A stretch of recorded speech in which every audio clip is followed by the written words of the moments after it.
Hey everyone, welcome back to the YouTube channel of Radhika classes. Radhika classes के YouTube channel पे आपका बहुत बहुत स्वागत है। तो आज इस वीडियो के अंदर हम डिस्कस करने वाले हैं most important topics for class 11 physics. देखो यार, क्लास 11 फिजिक्स की बात कर रहे हैं क्योंकि 12th फिजिक्स तो चली रही है। साइड बाय साइड हम क्लास 11 फिजिक्स के वन शॉट्स भी आपके साथ प्रोवाइड करने वाले हैं आपको, ताकि आप लोग अपनी क्लास 11 फिजिक्स को भी अच्छा कर पाओ और 12th के अंदर बहुत अच्छे मार्क्स स्कोर कर पाओ 11 फिजिक्स को अच्छा करके। इवन ये वन शॉट आपके क्लास 11 फिजिक्स में भी आपको हेल्प करने वाले हैं। आपको मैं बता दूं, अगर आप हमारे चैनल को सब्सक्राइब कर रहे हैं, आपको लेटेस्ट वीडियोस के अपडेट मिलते रहेंगे। आप हमारे टेलीग्राम चैनल को भी ज्वाइन कर सकते हैं। आपको जो लिंक है वो डिस्क्रिप्शन बॉक्स में प्रोवाइड कर दिया जाएगा। अब यार बात करते हैं most important topic for class 11 physics. होता क्या, अक्सर सारे 11 फिजिक्स को भूल जाते हैं। They all focus on class 12 physics. सभी क्लास 12 फिजिक्स पे करते हैं क्योंकि वो बोर्ड एग्जाम है यार। मैं मानता भी हूँ ज्यादा फोकस 12th पे करना चाहिए, क्योंकि बोर्ड एग्जामिनेशन एक ऐसा एग्जामिनेशन होता है जो आपका करियर डिसाइडिंग क्लास होता है। लेकिन 11th क्लास भी उतना ही इंपॉर्टेंट है जितना क्लास 12th है, क्योंकि 11th क्लास के जो टॉपिक्स, जो कंसेप्ट हम यहां से सीख के जा रहे हैं, वो हमारे 12th में भी यूज होने हैं। तो भाई आज मैं ये वीडियो इसलिए लेके आया हूं ताकि आप लोग अपनी 11th की प्रिपरेशन बहुत बढ़िया तरीके से कर पाओ, और इस वीडियो के दिए गए टॉपिक्स को करके आप लोग अपने फाइनल एग्जामिनेशन के अंदर, जो आपके स्कूल एग्जामिनेशन होने हैं, उसके अंदर 85 से लेकर 95 तक ये बहुत इजीली स्कोर कर लोगे।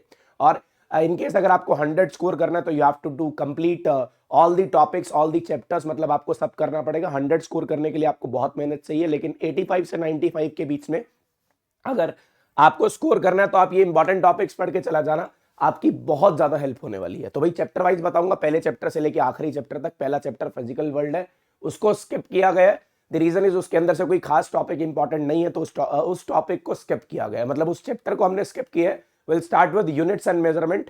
फिर बता रहा हूं, अगर आपको हमारा वीडियो पसंद आए, आपको लगता है भी आपके लिए वीडियो हेल्पफुल था, तो एक बार आप सब्सक्राइब बटन को जरूर दबा देना और एक बार वीडियो को लाइक जरूर कर देना, ठीक है। तो अभी देखिए, यूनिट्स एंड मेजरमेंट की बात करता हूं। The topic number 1 is application of dimension. यहां से एक एक्सपेक्टेड न्यूमेरिकल होता है, न्यूमेरिकल एक्सपेक्टेड होता है, मतलब यहाँ पे काइंड ऑफ ऐसा कुछ एज सच डेरिवेशन नहीं है इसके अंदर।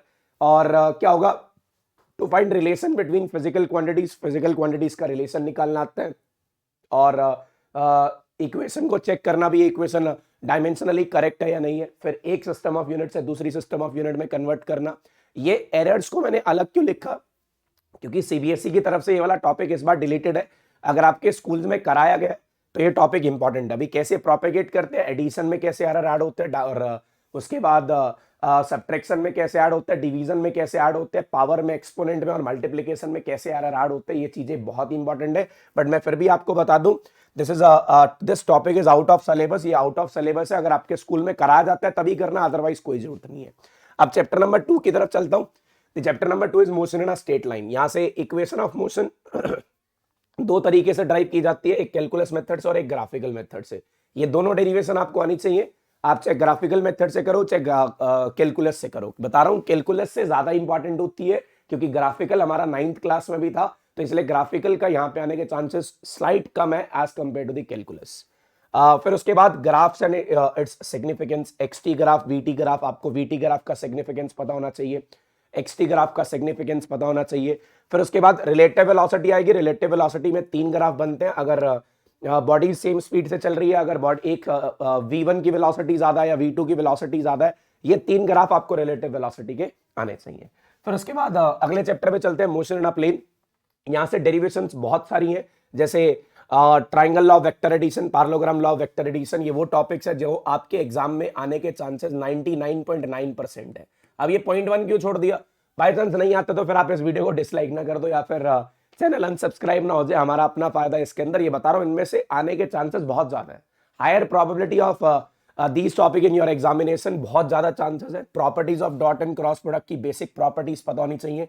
प्रोजेक्टाइल मोशन के एंगुलर प्रोजेक्शन से हाईली एक्सपेक्टेड टॉपिक होता है, एक बहुत इंपॉर्टेंट टॉपिक यहां से आता है।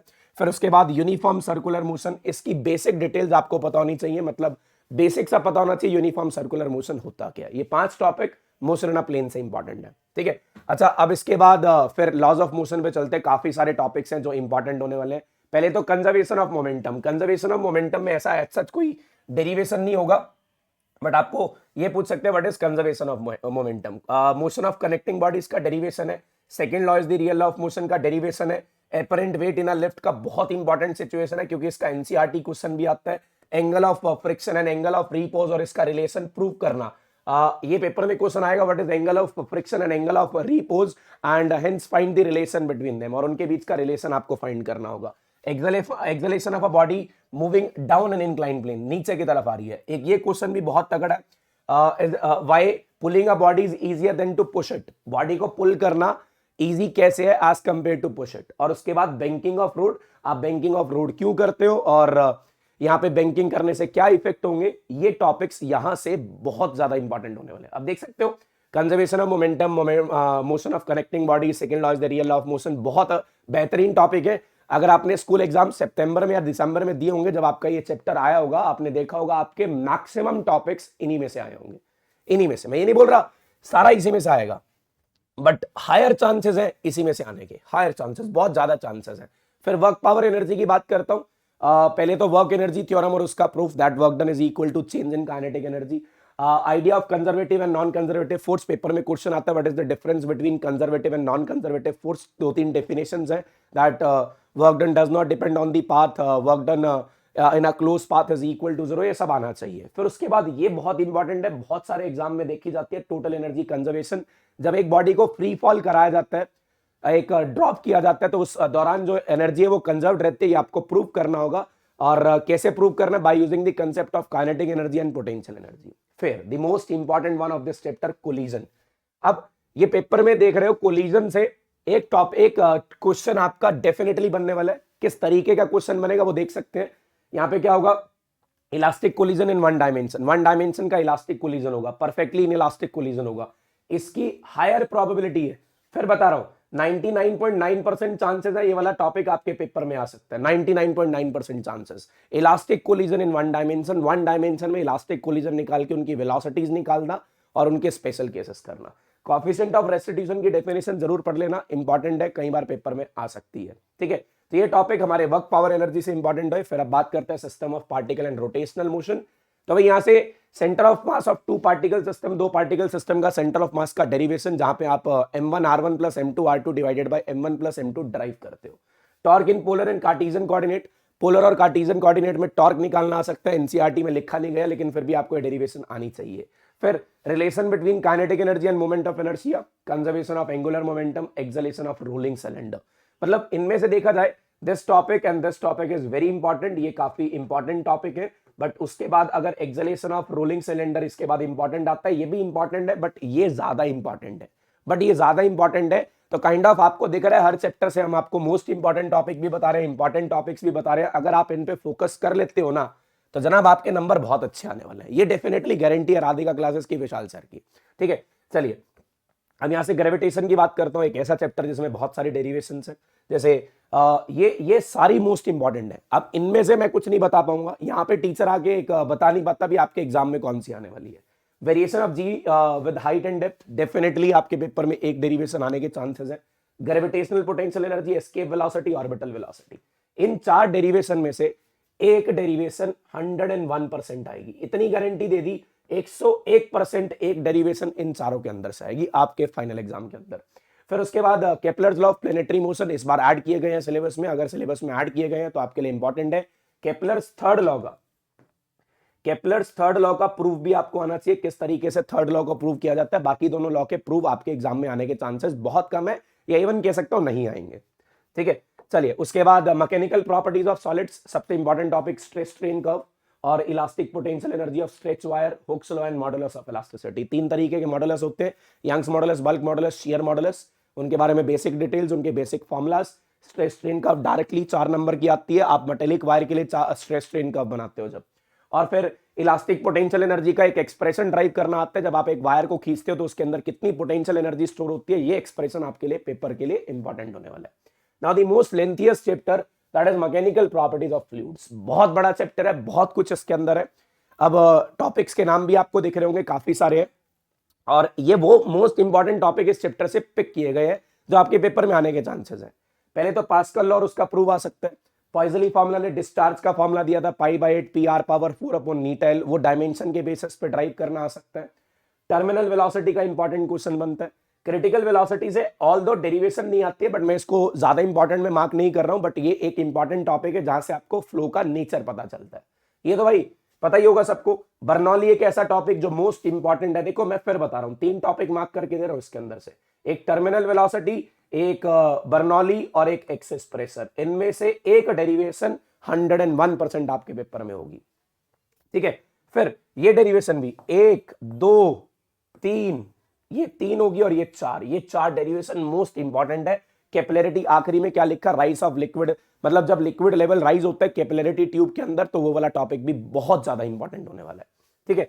फिर इसके बाद थर्मल प्रॉपर्टीज ऑफ मैटर की तरफ चलते हैं, that is conversion of temperature scale. इससे एक्सपेक्टेड न्यूमेरिकल है। अल्फा बीटा गामा का रिलेशन बहुत इंपॉर्टेंट होता है, ड्राइव करना, पेपर के अंदर आता है।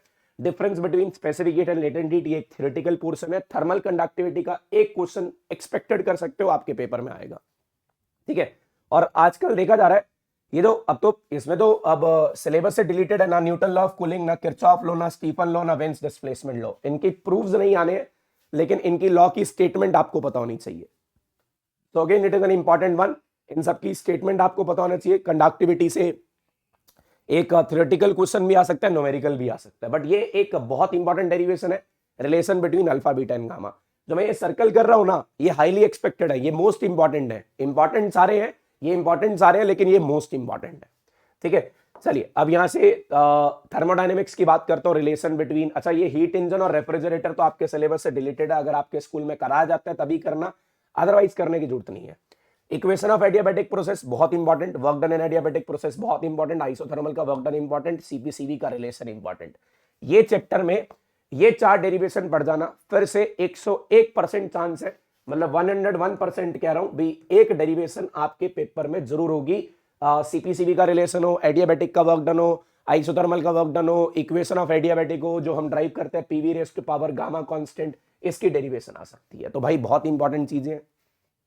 फिर इसके बाद काइनेटिक थ्योरी ऑफ गैसेस की बात करता हूं, फिर से ये law of equipartition of energy, pressure exerted by gas, specific heat of monoatomic, diatomic and triatomic gas, ये बहुत इंपॉर्टेंट है। मतलब मैंने यहां पे सिलेक्टेड से 5 टॉपिक्स रखे, अगर सिलेक्टेड से 5 टॉपिक्स यहां पे रखे तो ये 5 टॉपिक बहुत ज्यादा इंपॉर्टेंट है, आप इनको पढ़ के चले जाओ। मैं आपको बता रहा हूं डेफिनेटली आप you are going to score 90+ very easily, आप बहुत आसानी से 90+ स्कोर कर लोगे, ठीक है। फिर इसके बाद ऑसिलेशन की बात करता हूं, velocity and acceleration in SHM, आप वेलोसिटी और एक्सेलेरेशन का फॉर्मूला ड्राइव करके बताओगे। एनर्जी इन एसएचएम आएगा, एनर्जी में काइनेटिक एनर्जी, पोटेंशियल एनर्जी का फॉर्मूला ड्राइव करोगे। ऑसिलेशन ऑफ स्प्रिंग होगा, चाहे आप हॉरिजॉन्टल स्प्रिंग की बात कर रहे हो चाहे वर्टिकल स्प्रिंग की बात कर रहे हो। फिर एक सिंपल पेंडुलम का ऑसिलेशन, उसका टाइम पीरियड निकालना होता है। ये बहुत बहुत जबरदस्त टॉपिक है भाई, बहुत ही ज्यादा इंपॉर्टेंट टॉपिक्स है। नेक्स्ट आता है हमारे पास वेव्स। वेव्स में काइंड ऑफ मैं बता दूं, ये चैप्टर हमेशा ऐसा होता है भी, इसके अंदर से थ्योरेटिकल पोर्शन ज्यादा आता है, क्योंकि ये लास्ट में बहुत ज्यादा डिफिकल्ट हो जाता है, तो थ्योरेटिकल पोर्शन ज्यादा आने के चांसेस हैं। ये एक बहुत जबरदस्त डेरिवेशन है, आप बता रहा हूं 90% बच्चों के पेपर में यही डेरिवेशन आने वाली है। Newton's law and Newton's formula and Laplace correction of speed of sound.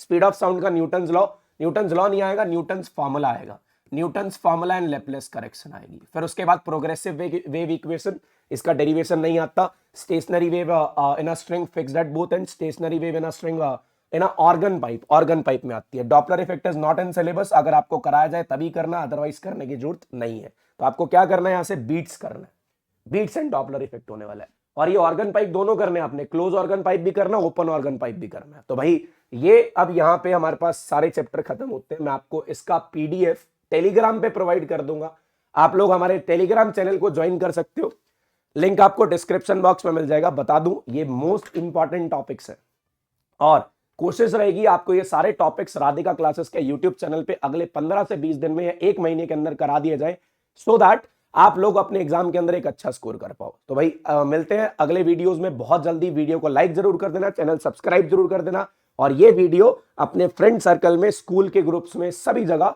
Share जरूर कर देना। Thank you so much.